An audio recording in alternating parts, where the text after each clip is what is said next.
गोकुलतारुणी मण्डनमयिते गोकुलतारुणी मण्डनमयिते राधे जय जय माधव दामोदर राती वर्धन बेसे हरिणी स्फुटा वृंदा विपिने से दामोदर राती वर्धन बेसे हरिणी स्फुटा वृंदा विपिने से राधे जय जय माधव वृषभानुदाधी नव सखी लेखे ललिता सखी गुणरमित विसाखे वृषभानुदाधी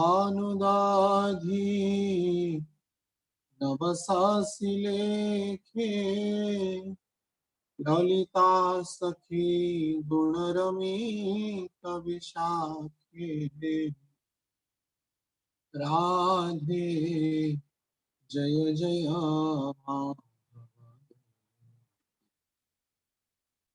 करुणा कुरुमयी करुणा भरीते सनक सनातन वर्णित चरिते करुणा कुरुमयी करुणा भरीते सनक सनातन वर्णित चरिते राधे जय जय राधे जय जय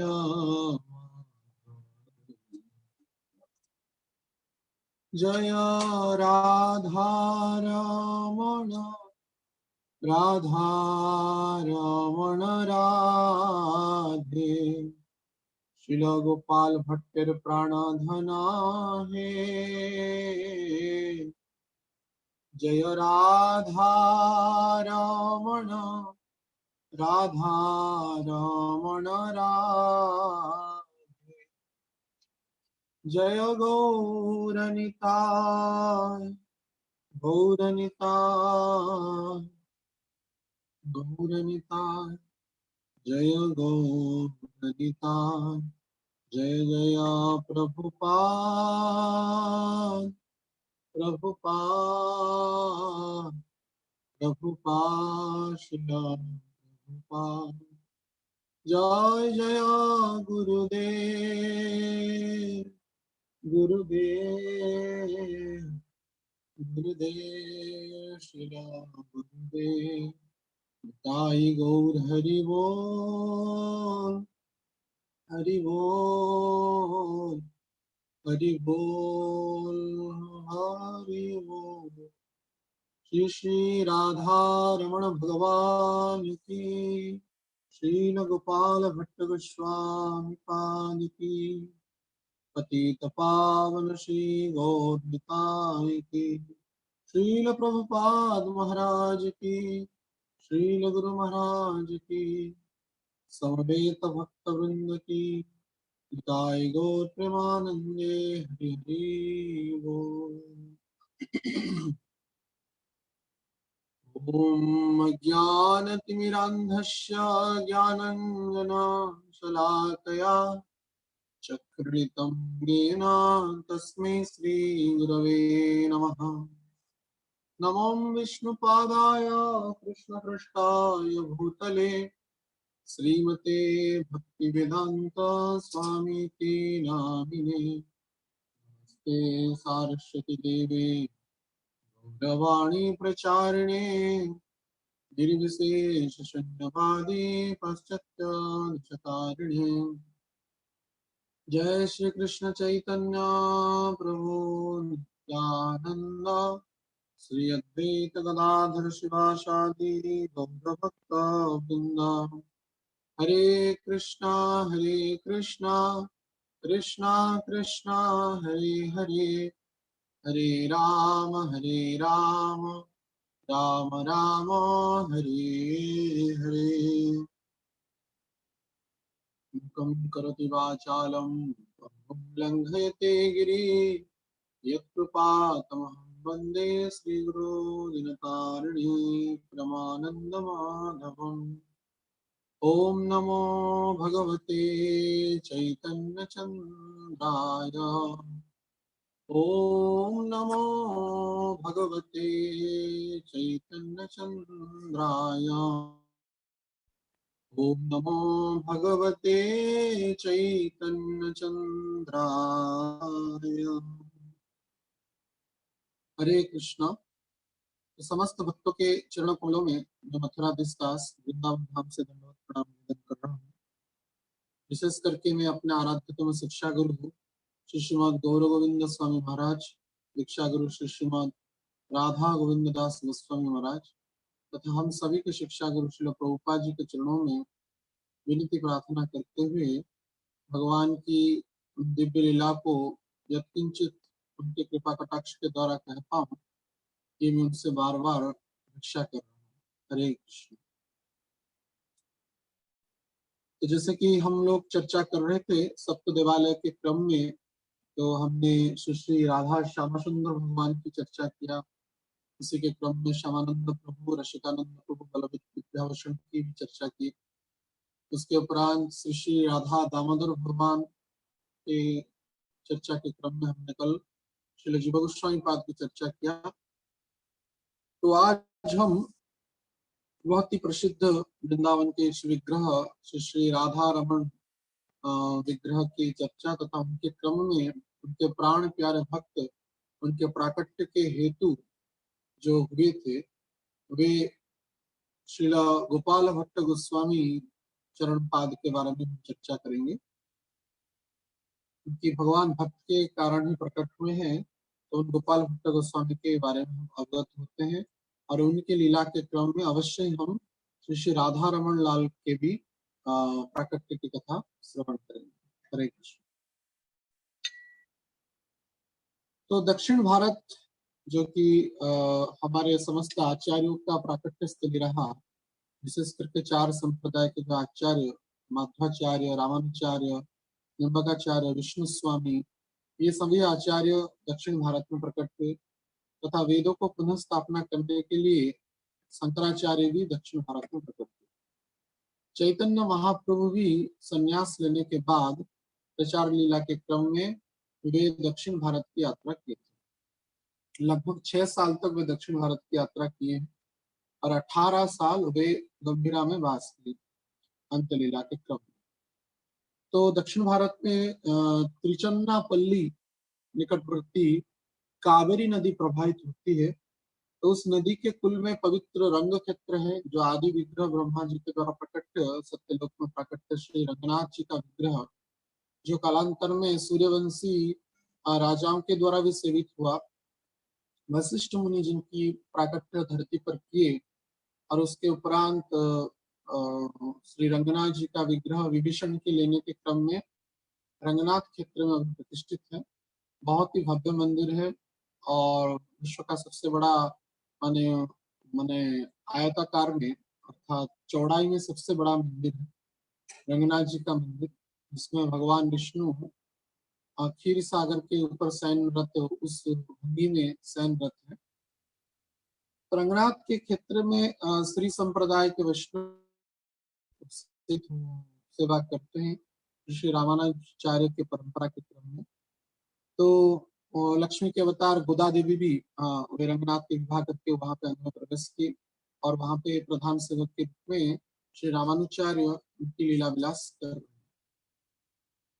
तो उस समय दक्षिण भारत में लगभग 14 शताब्दी के प्रारंभ में वेंकट भट्ट नामक एक श्रोत्य ब्राह्मण इस गोदावरी के किनारे रंगनाथ क्षेत्र में रहते थे।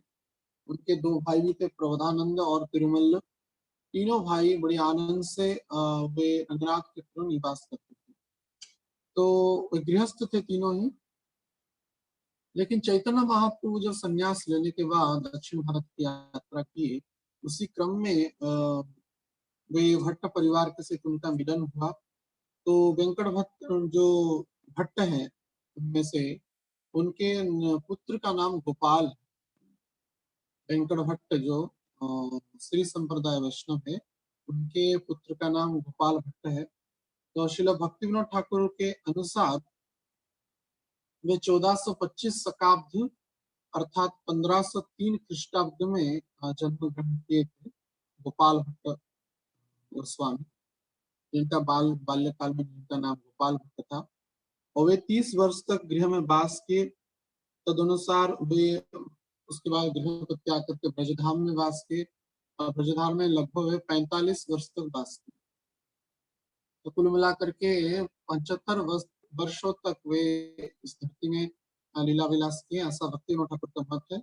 लेकिन राधा रमण परिवार के जो वैष्णव है मधुसूदन गोस्वामी, उनका मत यह थोड़ा अलग है और 10 साल ज्यादा है। अर्थात वे 11 साल में चैतन्य देव से साक्षात्कार करते हैं गोपाल भट्ट गोस्वामी, और 1571 ख्रीष्टाब्द में वे ब्रज को आते हैं और 85 वर्ष तक वे जीवित रहते हैं, धरती पर प्रकट लीला करते हैं, ऐसा उनका मत। जो भी वह पठांतर मतांतर हो सकता है, लेकिन लीला विषय और उनकी कथा और उनकी जो भक्ति का जो अत्यंत जो माधुर्यपूर्ण जो स्थिति है, वो सर्वत्र समभाव से वर्णना किया गया है। तो चैतन्य महाप्रभु जब माने 1511 ख्रीष्टाब्द में संन्यास ग्रहण किए और पूरी धाम को गए, और अल्पकाल में ही वे दक्षिण भारत की यात्रा की और समस्त तीर्थों के देखने के बहाने पवित्र हरिनाम का वे प्रचार किए।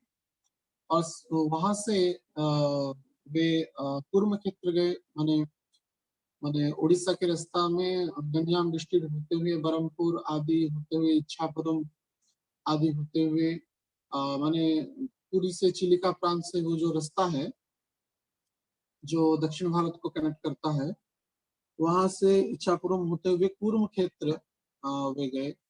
कुर्म क्षेत्र में उन्होंने ब्रह्म संहिता तथा बिल्लमंगल ठाकुर की कृष्ण करुणामृत ग्रंथों की वे उद्धार की। उसके बाद आदि दक्षिण भारत की अनेक तीर्थ क्षेत्र जैसे आदि के सब हैं, अनेक अनेक स्थान दर्शन करते हुए वे गोदावरी प्रांत में पहुंचे। गोदावरी में उनका रामानंद राय के साथ संवाद हुआ। उसमें जगन्नाथपुरी के शासक के अधिकारी के स्वरूप में दक्षिण भारत का मुख्य शासक करता थे राजा पुरी के राजा की तरफ से। तो वहां से उनका रामानंद राय के साथ संवाद हुआ चैतन्य महाप्रभु का। और उसके बाद वे रंग क्षेत्र अर्थात श्री रंगम क्षेत्र गए। रंगम क्षेत्र में श्री कावेरी नामक पवित्र नदी में जब चैतन्य महाप्रभु स्नान किए, तो वेंकट भट्ट भी रंगनाथ जी का दर्शन करके वे आ रहे थे। तो अद्भुत उनका जो स्वरूप था, आजान उल्लंघ भुजित कनक स्वरूप को देख करके वेंकट भट्ट अत्यंत आकर्षित हुए और लगा कि साक्षात रंग भगवान ही मानो गौर वर्ण तप्त कांचन गौर वर्ण में प्रकट होकर के इतने लंबे चौड़े 7 फीट के चैतन्य महाप्रभु, कर्ण पर्यंत खींचा हुआ उनका जो दिव्य नेत्र है और अत्यंत सुंदर जो स्वरूप में और सन्यासी वस्त्र में है, घुटनों पर्यंत वो भगवा कपड़ा धारण किए हुए हैं, शरीर खुला है और एक बस उत्तरीय है और शरीर में बड़ी दिव्य आलोक की पुंज प्रकट हो रहा है। तो उस स्वरूप को देखते हुए श्री वेंकट भट्ट अत्यंत आकर्षित हो गए और देखे कि सन्यासी का स्वरूप में है। तो बोले कि अभी तो चतुर्मास आ रहा है, अगर आप कृपा करके हमारे गृह में भिक्षा ग्रहण करें और हमको सेवा का अवसर प्रदान करें तो हम अत्यंत कृतार्थ हैं।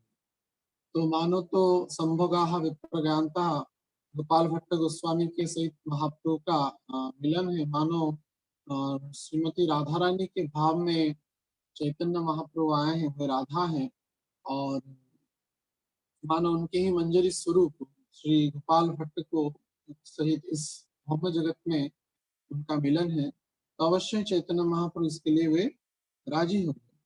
और उसके बाद जब गोपाल वेंकट भट्ट के यहाँ चैतन्य महाप्रभु गए तो उनको आदर सत्कार किए। तीनों भाइयों ने, प्रबोधानंद और तिरुमल आदि समस्त भाइयों ने बड़ी आदर सत्कार किया और उनका चरण धोत किए। और वो चरण धोत के बाद जो चरणामृत निकला, स्वतः ही किसी के न कहते हुए, गोपाल उस समय छोटे बालक थे, 11 साल के बालक थे, उस चरणामृत को चैतन्य महाप्रभु के चरणामृत को वे पान कर आनंद से।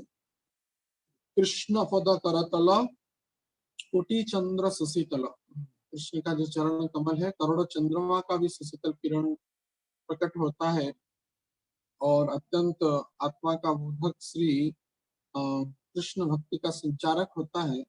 उस दिव्य चरण कमल को और उस चरणामृत को प्राप्त करके मानो गोपाल निहाल हो गए और उनका समस्त दुख दूर हो गया। तो गोपाल अपने प्राण श्री चैतन्य महाप्रभु को देख करके अत्यंत आनंदित हुए और उनकी अद्भुत स्वरूप को देख करके वे भी आकर्षित हो गए और अत्यंत दुख भी अनुभव किए, क्योंकि चैतन्य महाप्रभु को वो कुंचित केस स्वरूप में दर्शन नहीं किया, अपितु वे मंडित माने मस्तक में अर्थात सन्यासी वस्त्र में देखे।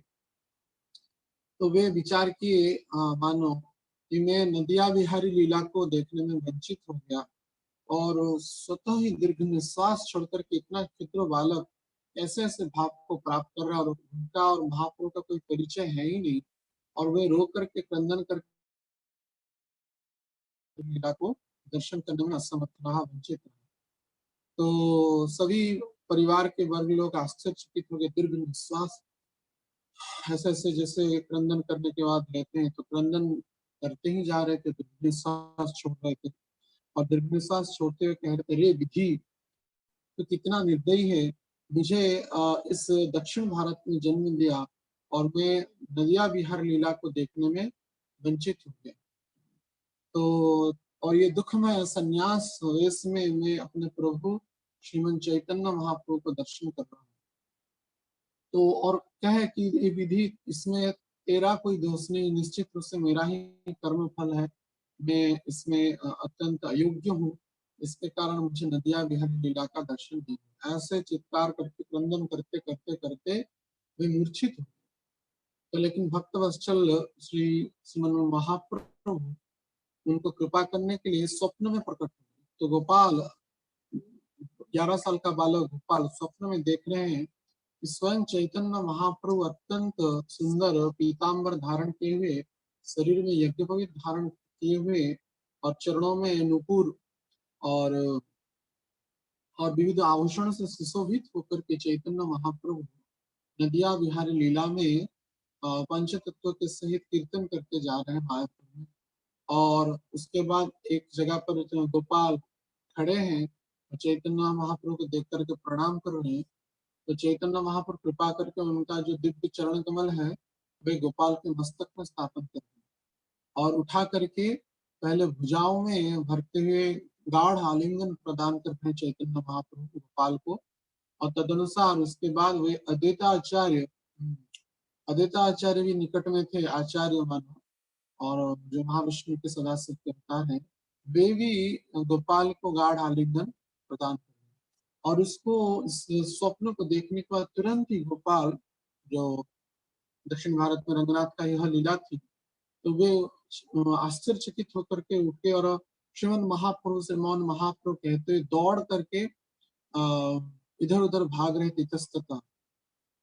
तो गोपाल की यह चरित्र को और इस प्रकार का विचार को देख करके कोई तो समझ नहीं पाया, और लेकिन चैतन्य महाप्रभु मंद मंद मुस्कान लगे, क्योंकि यह तो समस्त लीला चैतन्य महाप्रभु का था।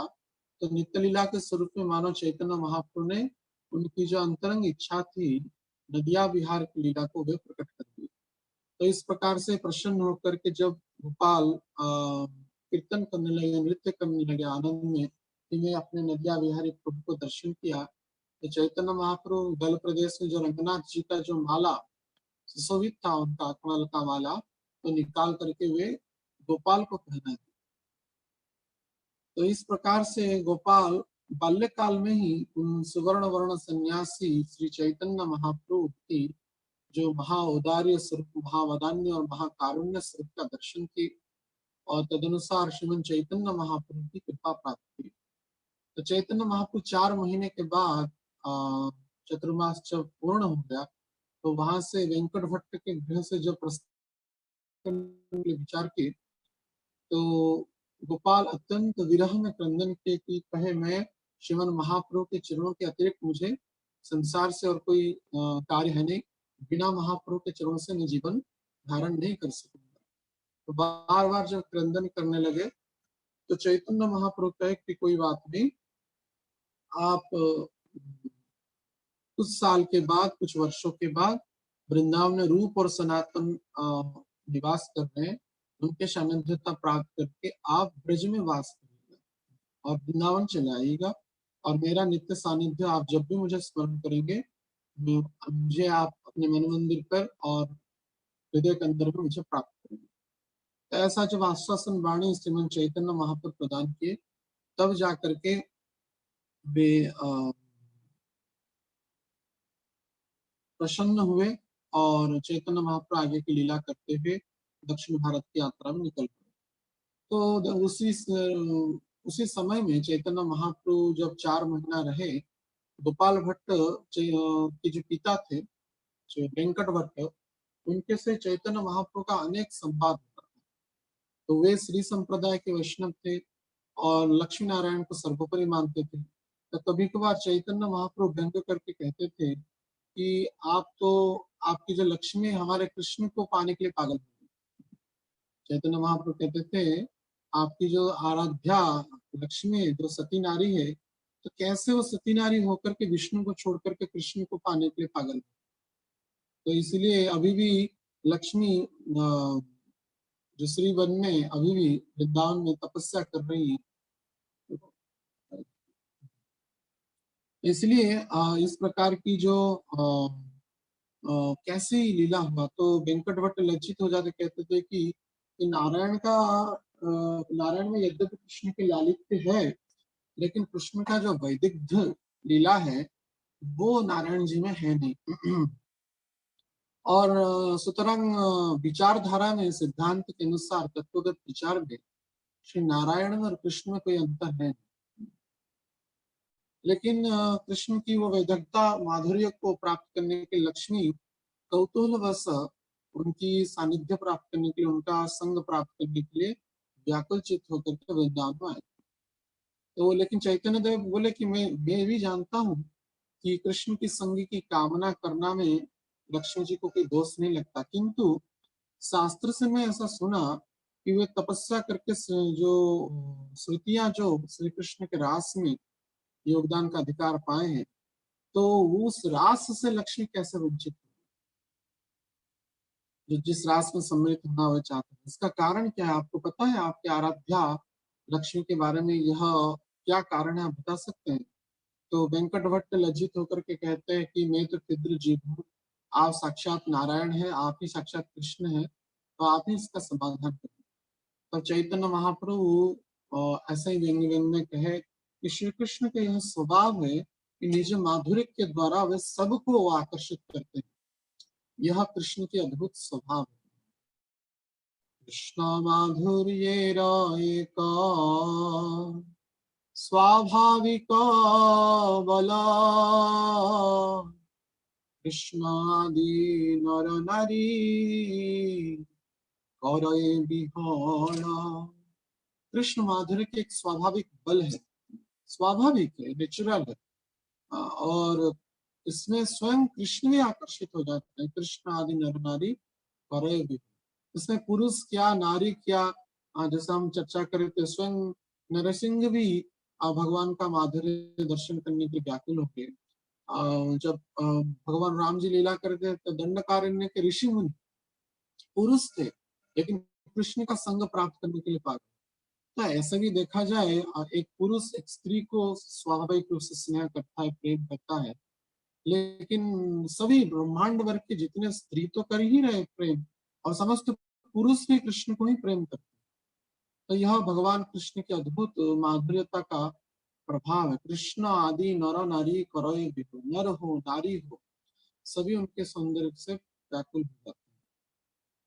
लक्ष्मी जब उनको देखी तो वे भी पागल हो गई कृष्ण का सौंदर्य को, सुंदरता को देखने के लिए कौन लालायित नहीं होता, लेकिन सुंदरता का सबसे आकोर जो स्वयं कृष्ण है, जिनकी अद्भुत लावण्यता है, उनकी अद्भुत जो लालित्यता और वैदकता है, वे ब्रजधाम में, वृंदावन धाम में अद्भुत रूप से प्रकट होता है। तो भगवान जो दिगंबर स्वरूप में नितंब को दिखाते हुए अनेक व्यंगात्मक दृष्टिकोण से भक्तों को जब आकर्षित करते हैं, मानो समस्त व्यक्ति पागल हो जाते हैं। इसलिए कोई कहा है अगर कि आप वृंदावन जा रहे हैं तो जाइए, लेकिन केसी घाट मत जाना। या केसी घाट के, तो अगर केसी घाट जा रहे हैं तो वहां पे एक दिगंबर बालक खड़ा हुआ है और अत्यंत सुंदर मनोहर उसका छवि है, तो उसको देख करके अपना सुध बुध, घर द्वार, संबंधी, पुत्र पुत्री सब तुम खो जाओगे और भूल जाओगे, विस्मरण हो जाएगा। इसलिए वहां पे मत जाना, क्योंकि सर्व आकर्षण के केंद्र बिंदु श्री कृष्ण है। तो लक्ष्मी भी जब उनको देखी तो परम आकर्षित हो गई, लेकिन उन्होंने एक त्रुटि किया, वे ब्रजांगनाओं के अनुगत्य में रहते हुए कृष्ण को प्राप्त करने के लिए विचार ऐश्वर्यपूर्ण भाव से उसी शरीर में, अर्थात लक्ष्मी के ही शरीर में वो भगवान कृष्ण को प्राप्त करने के लिए इच्छा की, जो कि कभी भी संभवपर है। तो श्रुतियां जो है, गोपाल तापनी उपनिषद आदि श्रुतियां भी गोपियों के गर्भ से जन्म होकर के भगवान के रास लीला में सम्मिलित हुए। तो यह गोप कन्या का अभिमान ही वास्तविक श्रेष्ठ अभिमान है।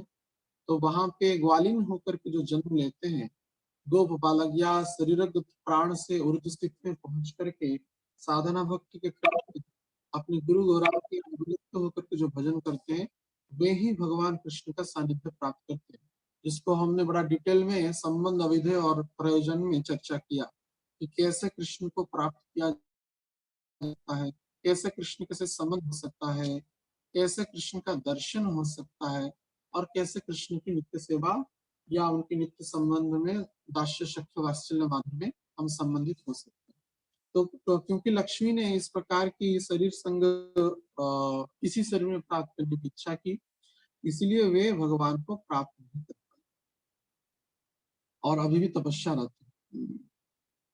वेलवन। तो ये ऐसी जब लीलाओं को सब श्री गोपाल भी सुन रहे थे निकट में रहते हुए, जब वेंकट भट्ट के सहित लीला कर रहे थे, चर्चा कर रहे थे, तो चैतन्य देव हास्य छल में मानो श्री संप्रदाय के जो यह जो भक्तियों को प्रकारांतर में मानो राधा कृष्ण की सेवा, जुगल सेवा ही सर्वश्रेष्ठ है, यह प्रमाणित कर रहे थे। विशेष करके ब्रज भाव में जो परकिया रस का भाव जो है, परकिया रस जहाँ ब्रजते प्रचार, तो उस भाव की श्रेष्ठता को वो प्रतिपादन की। और तब सभी भगवान चैतन्य महाप्रभु की उस दिव्य वाणी को सुनते हुए स्वयं सभी भगवान राधा कृष्ण के प्रति, जुगल स्वरूप श्री श्री राधा रमण के प्रति आकर्षित हो जाते थे। तो गोपाल भी उन राधा रानी का सानिध्य तथा भगवान कृष्ण की लालित्य, वैदुग्ध और माधुर्यता को दर्शन करने के लिए अत्यंत व्याकुल होकर के क्रंदन करते थे, उस कथा को सुनते थे। तो इस प्रकार की 4 महीना का समय बड़ी एक क्षण भर में मानो व्यतीत हो गया, और अंतिम में जब चैतन्य महाप्रभु जाने के लिए प्रस्तुत हुए तो गोपाल अत्यंत विरह में क्रंदन की।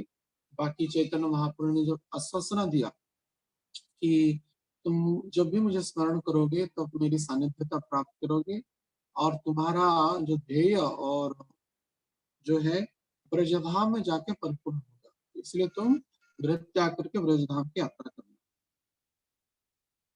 तो उसके बाद चैतन्य महाप्रभु अपने गंतव्य स्थल पर जाने के लिए प्रस्तुत हो गए और वहां से रंगनाथ का क्षेत्र को त्यागते हुए आगे दक्षिण भारत की यात्रा में चल पड़े। तो कुछ समय के बाद चैतन्य महाप्रभु की अनुकंपा प्राप्त करने के कारण गोपाल हमेशा उन चैतन्य महाप्रभु के दिव्य स्वरूप को चिंतन करते। चैतन्य महाप्रभु के द्वारा वर्णित भगवान कृष्ण का जो अंग कांति है, दिव्य स्वरूप है, उसका चिंतन करते।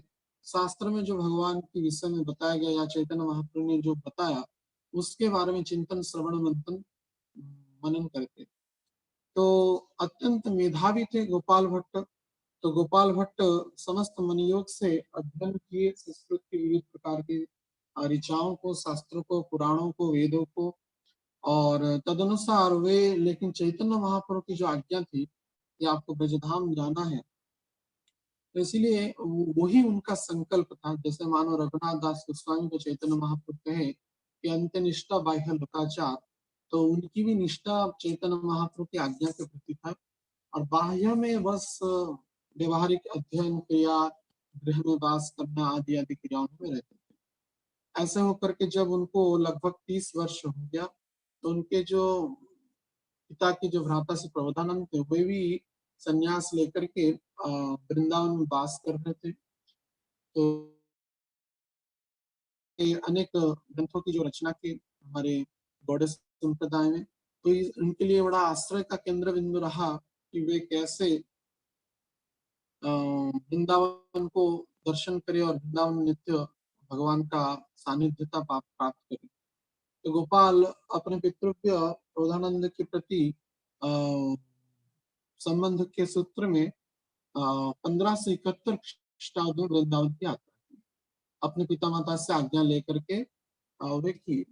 पहले काल में वास्तविक संन्यास लेना इतना कोई ज्यादा समस्या युक्त क्रिया नहीं रहती थी। हम भी बचपन में सुने हैं, पिताजी कहते थे घर में अगर 4-5 पुत्र हो तो एक पुत्र संन्यास के लिए पहले से व्यवस्था कर दिया जाता है। तो हर एक पिता माता एक पुत्र गृह के कल्याण के लिए, त्रिसप्त पुरुष के उद्धार के लिए एक पुत्र को समाज की सेवा में, भगवान की सेवा में निश्चित करते थे। तो संन्यास की जो परंपरा सनातनी परंपरा में पहले काल से है, यद्यपि यह परंपरा ये आसुरी वर्णाश्रम के कारण अभी देखने को नहीं प्राप्त होता है। और हम देखते हैं जब भक्ति मूलक कार्यों में जब पुत्र संलग्न होते हैं, पिता माता ज्यादा चिंतित होता है, इसको क्या हो गया, ये क्यों बावला हो रहा है, और भक्ति क्यों कर रहा है, सिखा क्यों रख रहा है, तिलक क्यों कर रहा है, माला क्यों कर रहा है, प्याले से नहीं क्यों खा रही है। इसमें हरेक में उनका योग रहता है। और मानो कोई सन्यासी हो जाए, ब्रह्मचारी हो जाए तो कहना ही क्या, टीवी में आ जाते हैं। जो भी हो, कलिकाल की यह विभत्स स्वरूप दर्शन करने को प्राप्त होता है। लेकिन पूर्व काल में संन्यास लेना कोई बड़ा विचित्र तथा कोई आश्चर्यजनक बात नहीं थी। यह जीवन की एक मुख्य स्रोतीय परंपरा का एक अंग था। तो इसमें जब गोपाल भट्ट जी ने अपने पिता माता से आज्ञा लिया, तो वे स्वतः ही चैतन्य महाप्रभु को पहले से बताए थे। उस आज्ञा के सूत्र में उन्होंने गोपाल को आज्ञा दे दिया कि आप जाइए और चैतन्य महाप्रभु की वाणी का प्रचार करिए और वृंदावन में रह करके अपना जीवन का सर्वस्व जो खोज जो है भगवान की चरणों में नित्य स्थान को आप प्राप्त करिए। तो उनकी अनुमति के क्रम में वे जाकर के वृंदावन पहुंचे और वृंदावन में पहुंचने के बाद यह चारों ओर बड़ा हर्ष आनंद का क्षेत्र छा गया गोस्वामियों में, विशेष करके रूप और सनातन के जो समीप। तो सनातन गोस्वामी के समीप जाकर के गोपाल भट्ट गोस्वामी निवास किए। तो सनातन गोस्वामी गोपाल भट्ट का वृंदावन आने का जो संवाद, उसमें चैतन्य महाप्रभु जगन्नाथपुरी में थे, तो वो पत्र लिख करके वे चैतन्य महाप्रभु के पास भेज दी। तो रूप सनातन के अनुमति के क्रम में श्रील गोपाल भट्ट गोस्वामी शुद्ध भक्ति ग्रंथ का प्रचार किए, लुप्त तीर्थों का भी उद्धार किए और भगवान की सेवा का प्रकाश और उस विषय में अनेक ग्रंथों की वे रचना करने में संलग्न हो गए। तो सर्व अंतर्यामी भगवान श्री चैतन्य देव गोपाल के वृंदावन आने का समाचार पाकर के अत्यंत प्रसन्न हुए और तोटा गोपीनाथ मंदिर में समस्त वैष्णव के साथ इष्ट गोष्ठी की। तो वहां पे पंडित तथा अन्य वैष्णव के सहित जब इष्ट गोष्ठी हुआ, अंतिम में चैतन्य देव कहे, अनेक दिन हो गया कि ब्रज का कोई संवाद आया, क्या हुआ, मेरे गोपाल क्या कर रहा है? क्योंकि महाप्रभु गोपाल के प्रति पुत्र भाव रखते थे। 11 जब महाप्रभु संन्यास लेकर के वेंकट भट्ट के यहाँ थे, तो गोपाल भट्ट दिखने में बहुत सुंदर दिखते थे। वैसे ही तो ब्राह्मण का शरीर और कमल जैसा उनका चक्षु था, गौर वर्ण स्वरूप था, और वैसे ही उनकी भक्ति पूत व्यवहार को देख करके चैतन्य महाप्रभु बाल्यकाल से ही वे चैतन्य महाप्रभु के अंग की सेवा किए, उनके कपड़ा को साफ किए हैं, उनके कौपिन को भी साफ किए, उनकी मसाज भी किए 11 चैतन्य महाप्रभु का अनेक सेवाएं की, समस्त सेवाओं को वे किए थे। तो इसलिए चैतन्य महाप्रभु का उनके प्रति स्वतः शिष्य तथा पुत्र भाव था। तो मेरा गोपाल का कोई संवाद नहीं मिला है, क्या हुआ? तो ऐसे व्याकुल होकर के चैतन्य महाप्रभु जब तोता गोपीनाथ में चर्चा कर रहे थे, तो उसी समय कोई एक वैष्णव वृंदावन से आकर के पत्र को पढ़ने लगे कि महाप्रभु श्री सनातन गोस्वामी ने पत्र लिखा है।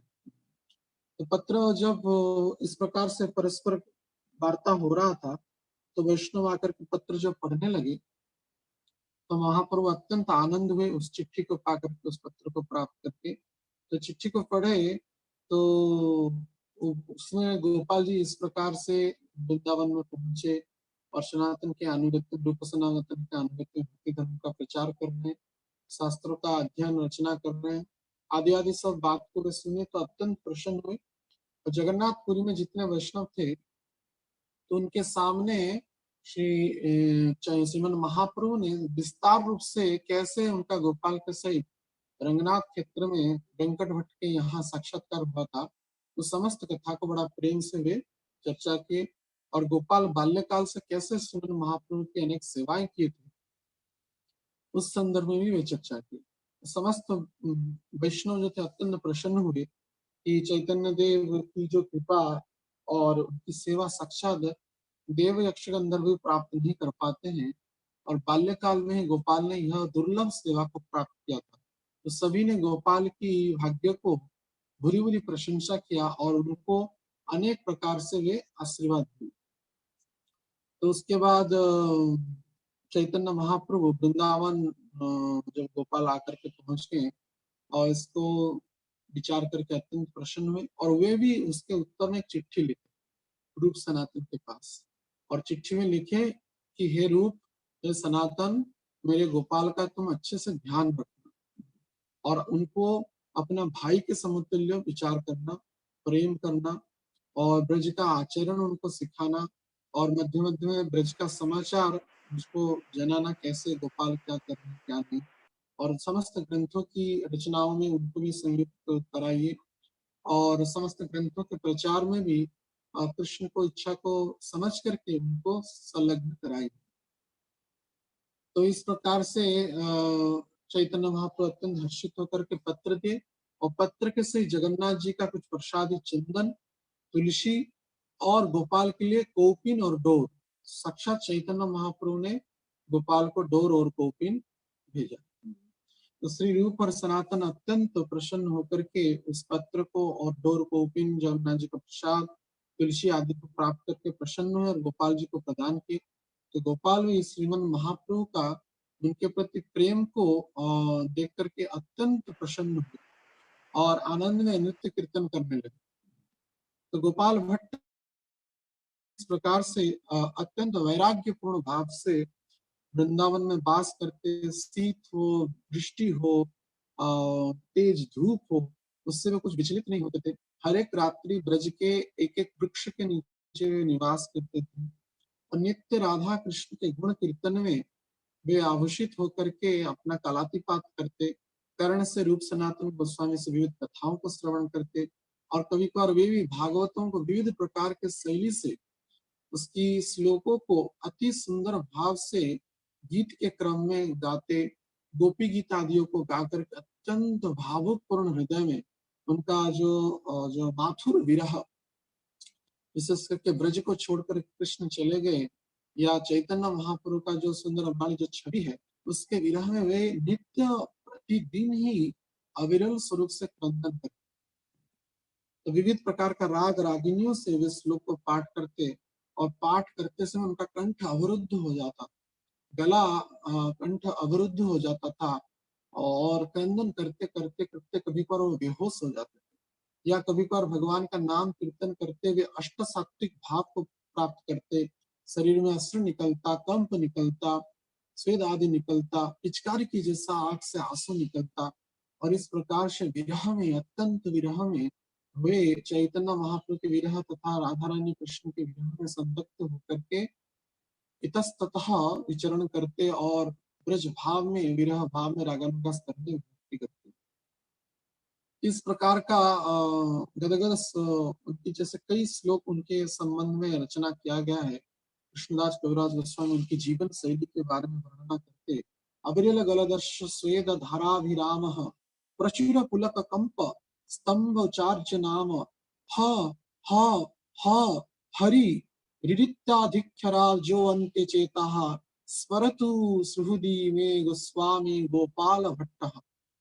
कविराज गोस्वामी गोपाल भट्ट गोस्वामी के बारे में कहते हैं कि श्री अवधानंद सरस्वती की कृपा प्राप्त अर्थात चैतन्य महाप्रभु तथा चैतन्य महाप्रभु कृपा प्राप्त रूप सनातन के अनुगत्य सानिध्य प्राप्त करके वे अत्यंत प्रसन्न होकर के कभी कभी हरि उच्चारण नहीं कर पाते तो हा हा हा इस प्रकार का ऊर्ध्व श्वास करके वे हरि को उच्चारण न करने में असमर्थ होते हुए विरह में, अत्यंत राधा रानी के विरह में, हरि के विरह में, कृष्ण के विरह में लोटपोट हो जाते। ब्रज रेज में वो इधर उधर इतस्तत विचरण करते और क्रंदन करते। इस प्रकार का अद्भुत उनका भक्ति की जो छवि है वो उसको मानो अत्यंत माधुर्यपूर्ण भाव से कविराज गोस्वामी ने खींच करके प्रकट किया। तो उसी समय में अनेक ग्रंथों की रचना के, हरिभक्ति विलास आदि इस ग्रंथों में भी वे सहायक रहे। तथा जीव गोस्वामी भी कहते हैं वास्तविक जो षड संदर्भ है उसको भी गोपाल भट्ट जी ने ही रचना किया, लेकिन वे समस्त क्रम भंग हो गया था किसी कारणवश। इसको मैं पर्यालोचना करके पुनः संगठित किया है। इसको जीव गोस्वामी भी अपने संदर्भ के प्रारंभ में वे लिखते हैं, ओ तद बांधव भट्ट दक्षिण द्विजवंश विचिच्च विलखित ग्रंथ लिखिताद् वृद्ध वैष्णवैः तस्यादं ग्रंथमालेखं त्रान्तद्यूत त्रान्तखण्डितं पर्यालोचार्थ पर्यायं कृतां लिखति जीविकाः। तात्पर्य यह है कि माधव रामानुचार्य, श्रीधर स्वामी प्रभृति वृद्ध वैष्णव आचार्य के लिखित ग्रंथादियों को विचार समूह के सहित संग्रह करके श्रील रूप और सनातन प्रिय बंधु दाक्षिणात्य श्री द्विजकुल उत्तम गोपाल भट्ट गोस्वामी ने जो इन ग्रंथों की रचना किया वो समस्त ग्रंथ क्रमभंग हो गया था। इसलिए उसको संगठित करने के लिए मैं क्षुद्र जीव पर्यालोचना करके उसको क्रमान्वय में लिखा। यहाँ ही संदर्भ के नाम से अद्भुत है।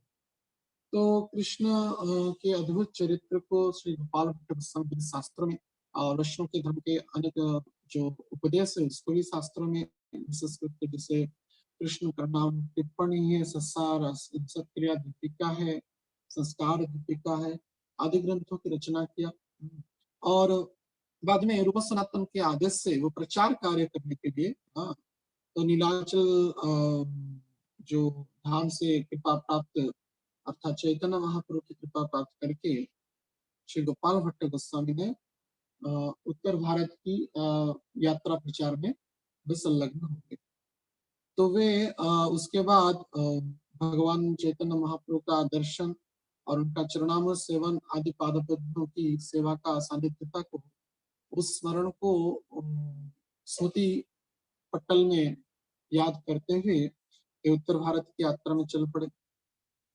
और वहां से श्री गोपाल भट्ट गोस्वामी उत्तर भारत की यात्रा में जब जा रहे थे, विशेष करके उत्तर भारत में, विशेष जो आज के समय हम उत्तर प्रदेश के नाम से अभिहित करते हैं, पहले उत्तराखंड के सहित वो था और उसमें कई जो प्रांत युक्त था।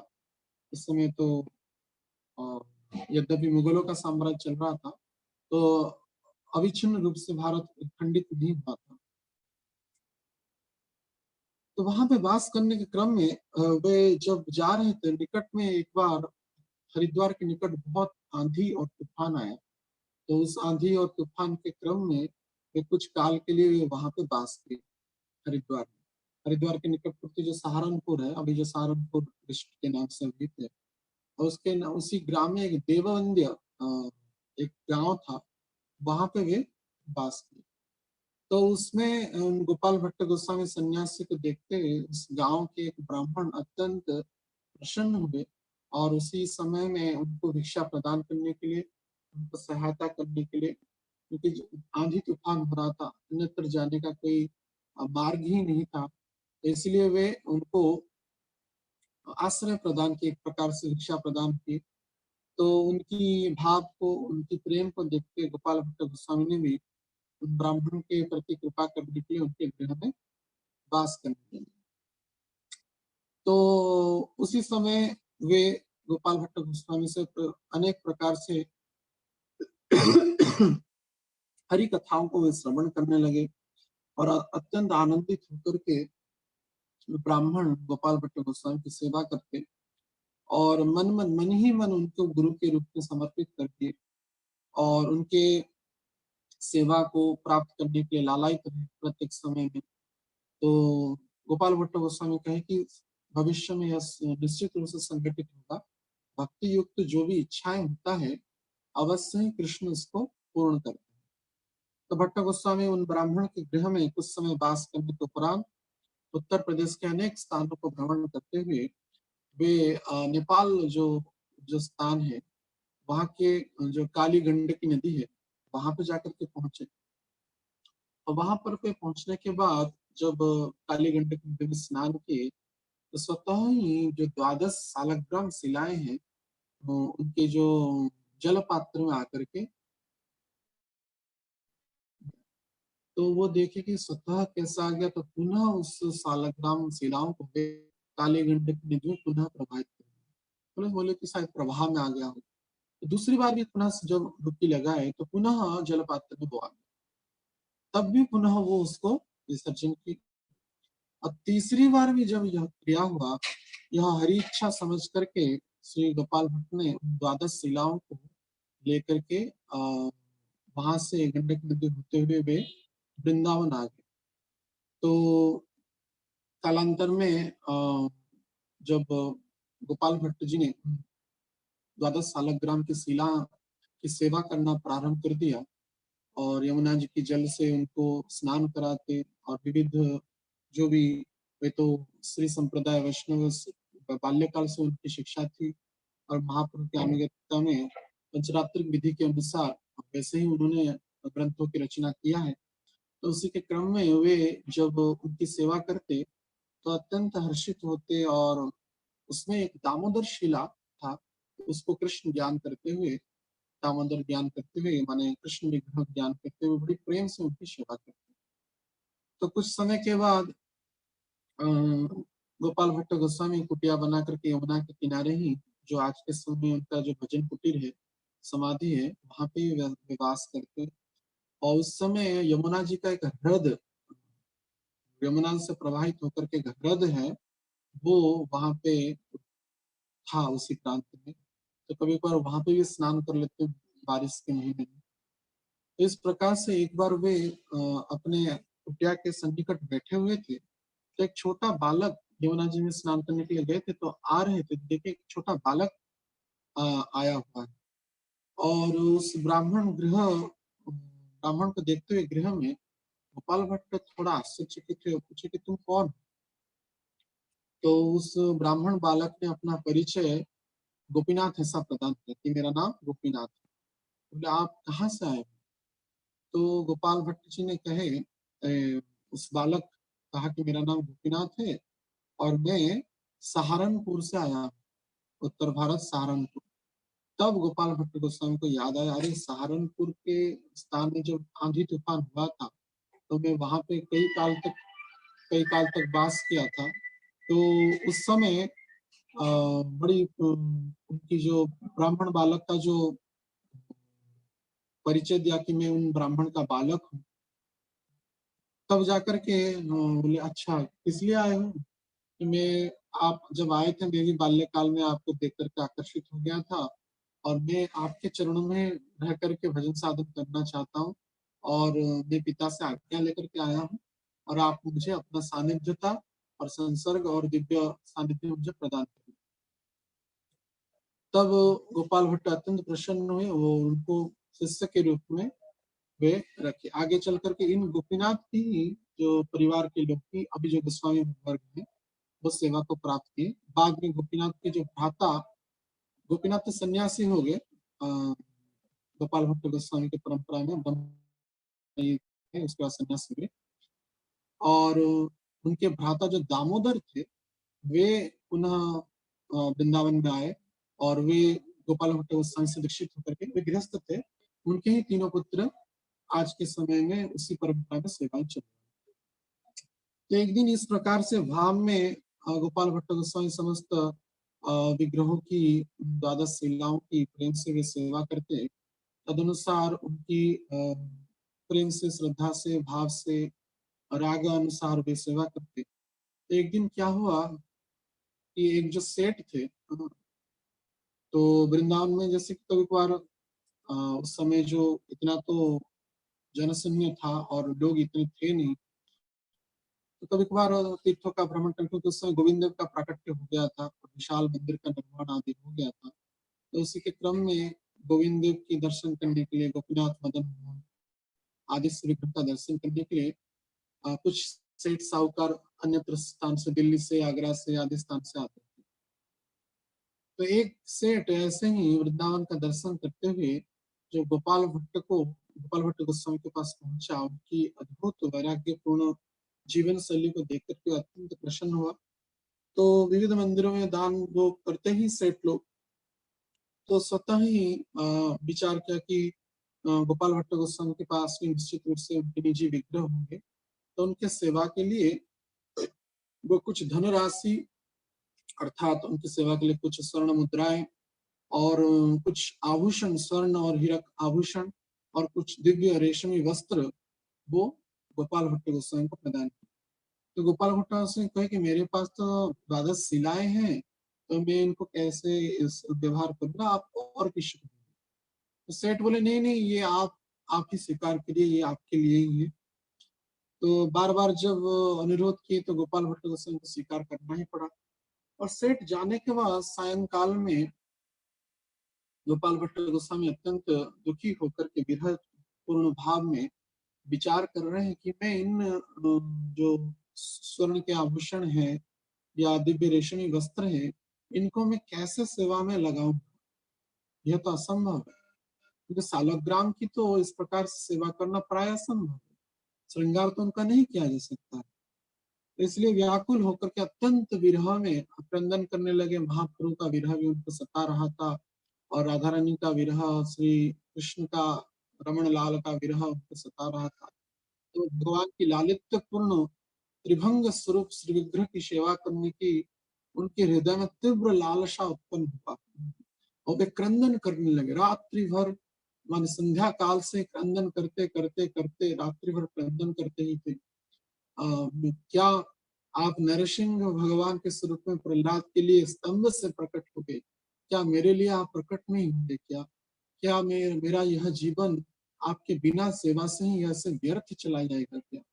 आपकी त्रिभंग लालित्यमयी जो सुंदर कांति स्वरूप है, दिव्य बांसुरी बजाते हुए जो आप वृंदावन में प्रवेश करते हैं, दिव्य आपके कमनीय स्वरूप है, इसका मैं कभी दर्शन कर नहीं पाऊंगा क्या?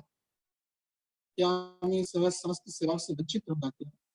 तो इस प्रकार के अनेक जो विरह भावना गोपाल भट्ट गोस्वामी के हृदय के अंदर में जागृत हुआ और इसी विचार में संलग्न होते हुए वे रात्रि बहुत ही कम समय तक सोए और बाद में पुनः प्रातः कर्म करने के लिए और यमुना जी में स्नान करने के लिए वे जब उपस्थित हुए, तब जाकर के आकर के पुनः स्नान करने के बाद नित्य सालग्राम जी की सेवा करते उसी क्रम में। तो उसी क्रम में जो त्रिभंग स्वरूप की जो मन में कामना, हृदय में चेतना जागृत हुआ था उनकी दिव्य सेवा प्राप्त करने के लिए,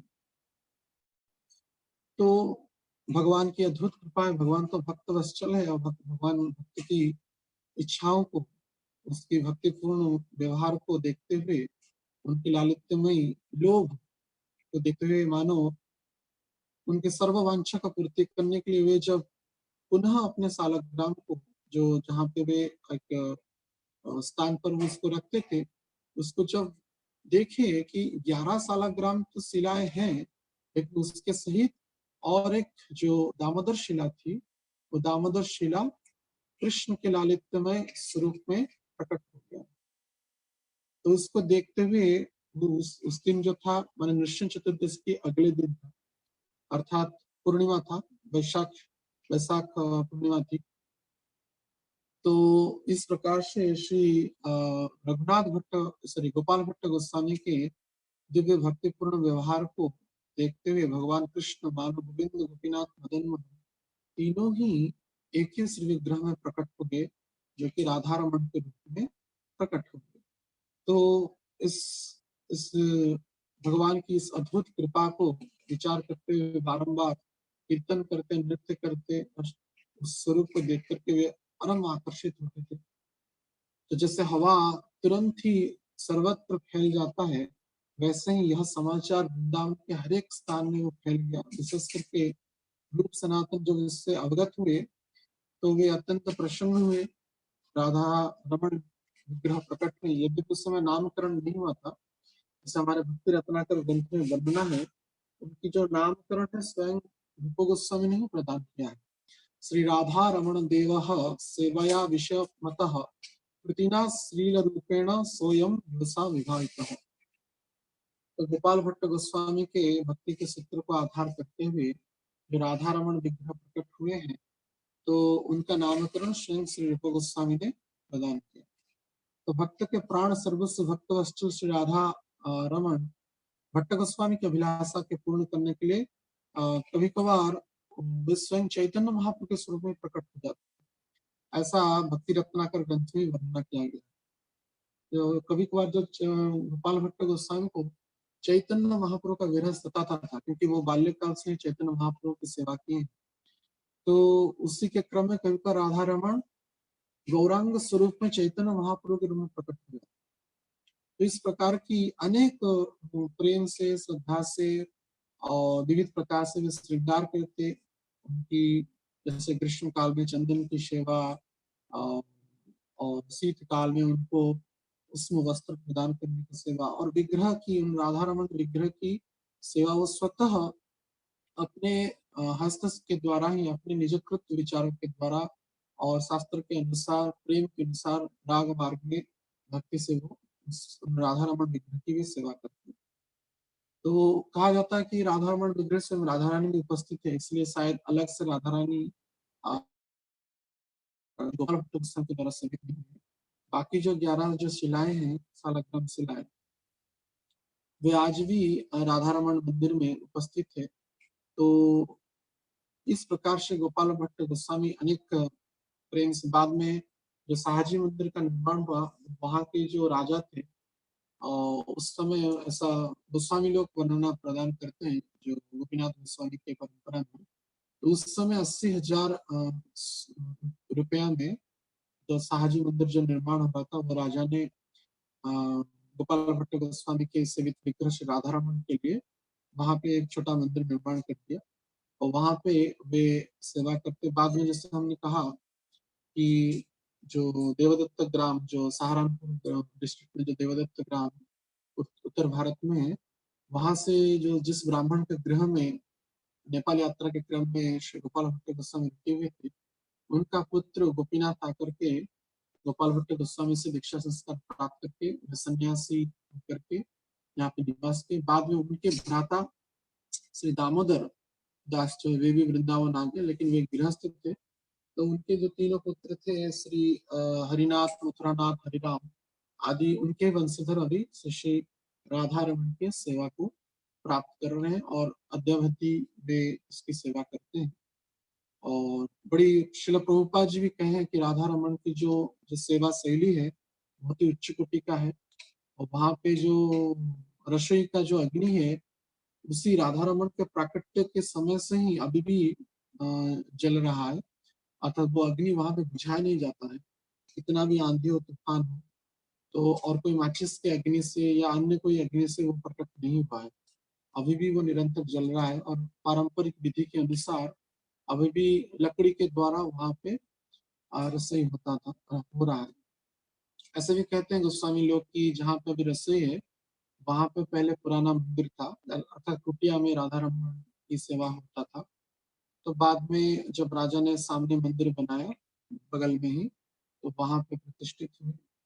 तो राधा रमन की इस प्रकार की सेवाएं हैं, और उनकी सेवा का जो शैली भी बड़ा विचित्र है। जब गोस्वामी गण वहां पे भोग लगाते हैं, डायरेक्ट राधा रमन को सिंहासन में उठा करके भोग के सामने रखा हुआ सिंहासन, मैंने मैंने भोग लाया नहीं जाता अल्टर में। तो जैसे एक डाइनिंग हॉल भी है, तो वहां पे राधा रमन को लिया जाता है। वैसे ही छोटे विग्रह हैं 12 इंच के, अर्थात 1 फीट के, और सालग्राम विग्रह है, दामोदर शिला विग्रह है। अभी भी उनके पीठ के पश्चात भाग में उस सालग्राम का जो चिन्ह है, और चरण के पीछे भी तलवे में अभी भी सालग्राम का चिन्ह है। तो और उस अभी भी राधा रमन मंदिर में चैतन्य महाप्रभु के जो प्रदत्त जो डोर और कौपिन और महाप्रभु का एक आसन, वो भी अब उपस्थित है। साल में 6 बार उनका दर्शन किया कराया जाता है गोस्वामी गणों के द्वारा। इस प्रकार से प्रेम से चैतन्य महाप्रभु की कृपा प्राप्त श्री गोपाल भट्ट गोस्वामी लगभग 85 वर्ष तक ब्रजधाम में वास किए, और रूप सनातन के देह के त्याग के कई समय में प्रकट रहे। जीव गोस्वामी, श्री दास गोस्वामी के सहित में ग्रंथ आदि प्रचार, गुप्त तीर्थों का उद्धार तथा चैतन्य महाप्रभु मनोभाव के कार्य को वे करने में पूर्ण रूप से संलग्न रहे। और इसी प्रकार से 1885 ख्रीष्टाब्द में आषाढ़ मास की कृष्ण पंचमी के दिन श्री राधा रमन के मध्यान्ह लीला में वे प्रवेश किए। तो इस प्रकार से गोपाल भट्ट गोस्वामी के कारण ही श्री राधा रमन जो स्वयं विग्रह है दामोदर शिला से प्रकट होकर के अभी भी भक्तों को उनका लालित्यमय दर्शन प्रदान करते हैं। उनका दर्शन बड़ा ही भक्तों को आकर्षण करता है। यद्यपि छोटे विग्रह हैं, परम आकर्षण करते हैं स्वयं विग्रह है। तो यद्यपि औरंगजेब के आक्रमण के समय अन्य विग्रह जैसे गोविंद, गोपीनाथ, मदन मोहन, श्री दामोदर और राधा विनोदी लाल, ये समस्त विग्रह जयपुर स्थानांतरित हो गए, तथा हरिदेव और आदि के सब विग्रह और श्रीनाथ जी आदि सब विग्रह स्थानांतरित हो गए। लेकिन श्री श्री राधा रमन विग्रह क्योंकि उच्चता में बड़े छोटे थे, तो इसलिए वे किसी कारण शायद समय में छुपा लिया होगा। तो अभी भी वे प्रकट है। और वृंदा देवी का विग्रह भी काम्यवन में जो ओरिजिनल विग्रह, वे भी अभी प्रकट है। बाकी समस्त विग्रह जयपुर स्थानांतरित है। तो हम उन गोपाल भट्ट गोस्वामी के चरणों में बारंबार प्रार्थना करते हैं, तथा श्री श्री राधा रमन भगवान के चरणों में बार बार प्रार्थना करते हैं कि वे हमको कृपा करें, और गोपाल भट्ट गोस्वामी की भक्ति के जो सूत्र है, इसका एक कण भी हमको प्राप्त हो जाए तो हमारा जीवन कृतार्थ हो जाएगा। और चैतन्य महाप्रभु की अनुकंपा प्राप्त किए हुए से गोपाल भट्ट गोस्वामी हम समस्त वैष्णव के प्रति दयाशील हो, कृपाशील हो, और उनके कृपा कटाक्ष हम सबको प्राप्त हो, यह उनके चरणों में बार बार प्रार्थना करते हुए आज की कथा को हम यहाँ पर विराम करेंगे। हरे कृष्ण। श्री श्री राधा रमण भगवान की, गोपाल भट्ट गोस्वामी पाद की, निताय गौतमानंदे। हरे कृष्ण। किसी का प्रश्न है तो पूछे। हरे कृष्ण। हरे कृष्ण प्रभु जी, दंडित प्रणाम। हाँ हरे कृष्ण, बोलिए।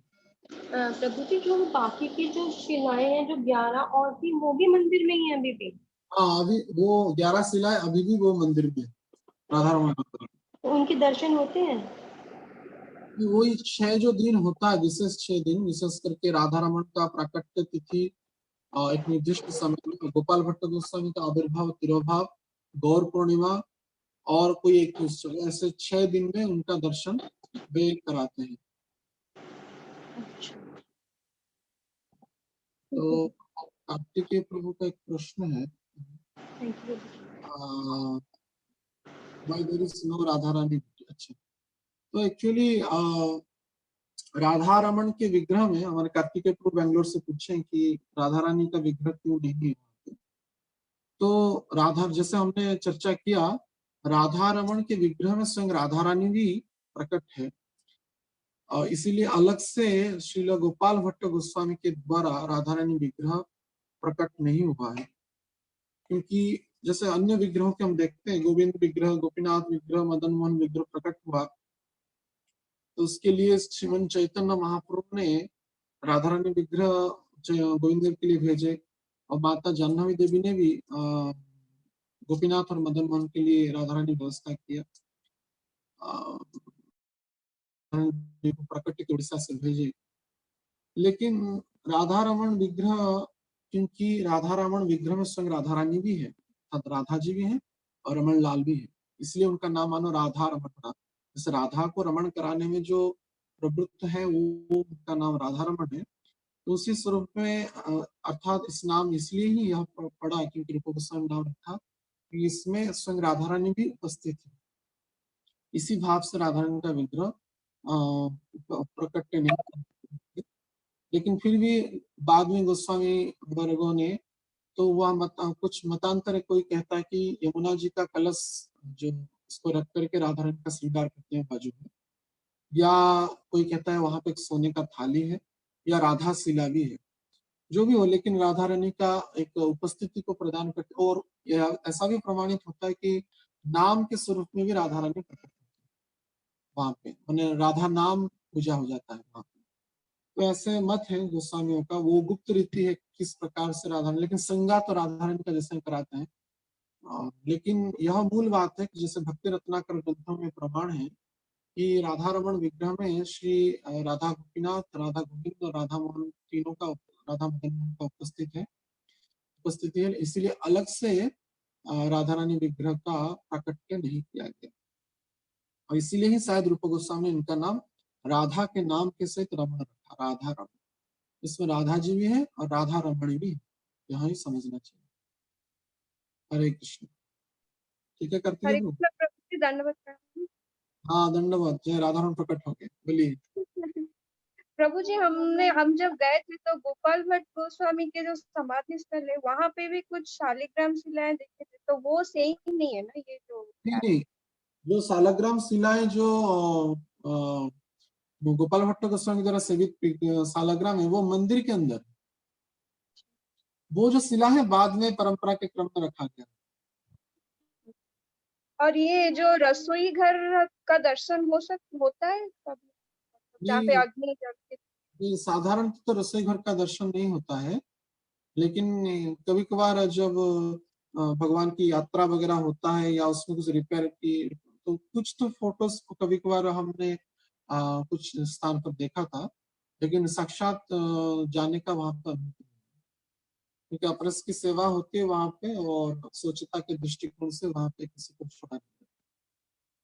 और एक क्वेश्चन था प्रभु जी की, जो राधा रमन प्रकट हुए दामोदर शिला से, तो वो दामोदर शिला से क्यों प्रकट हुए, दूसरे कोई शिला से भी? देखिए, सालग्राम की भी अनेक प्रकार की शिलाएं हैं, जैसे नृसिंह सालग्राम, वराह सालग्राम, पूर्व सालग्राम आदि आदि सालग्राम है। तो वैसे दामोदर सालग्राम है जो कृष्ण का सूचक है, उसमें दामोदर के जैसे कटी प्रदेश में जैसे यशोदा माता ने बांधा था, तो वो चिन्ह उसी प्रकार का रस्सी का चिन्ह रहता है सालग्राम में, तो उसी को दामोदर शिला कहते हैं। तो वो कृष्ण का सूचक होते हैं दामोदर शिला। तो इसी भाव से ही गोपाल भट्ट गोस्वामी उनको कृष्ण विचार करके सेवा करते थे। 11 सालग्राम थे, लेकिन एक दामोदर बड़ी सालग्राम थी, तो उसी शिला को वे कृष्ण भाव से सेवा करते, तो वहां से ही वे प्रकट राधा राम।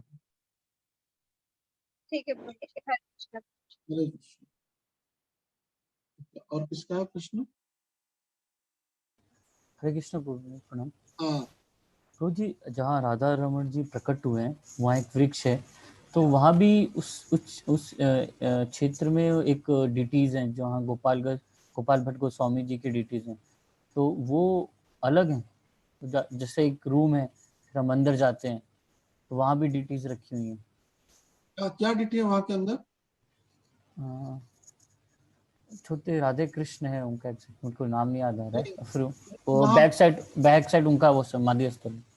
समाधि में भी तो, अच्छा समाधि की बात कर रहे हैं या प्राकट्य स्थल की कह रहे हैं? नहीं, प्राकट्य स्थल तो पहले, समाधि स्थल तो वो दोनों जुड़े हुए हैं या अलग है? समाधि स्थल अलग है, प्राकट्य स्थल की भी अलग है। अच्छा, प्राकट्य स्थल में एक वृक्ष है, वो जहाँ पे एक वेदी हुआ है, जहाँ पे राधा रमन प्रकट होकर पहली बार अभिषेक किए थे, तो वेदी अभी भी है।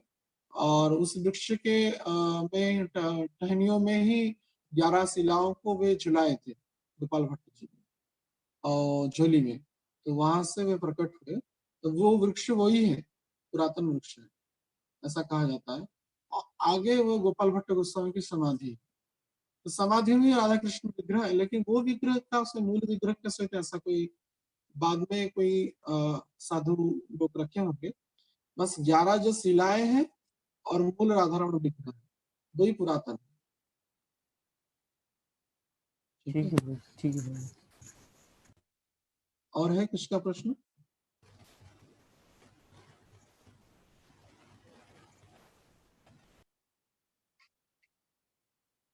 ठीक है, विराम करते हैं। शायद नहीं किसी प्रश्न किसी भक्त का, तो अभी मैं सभी भक्तों से प्रार्थना करूंगा कि हमारे साथ अभी महामंत्र करेंगे प्रभु जी की प्रसन्नता के लिए।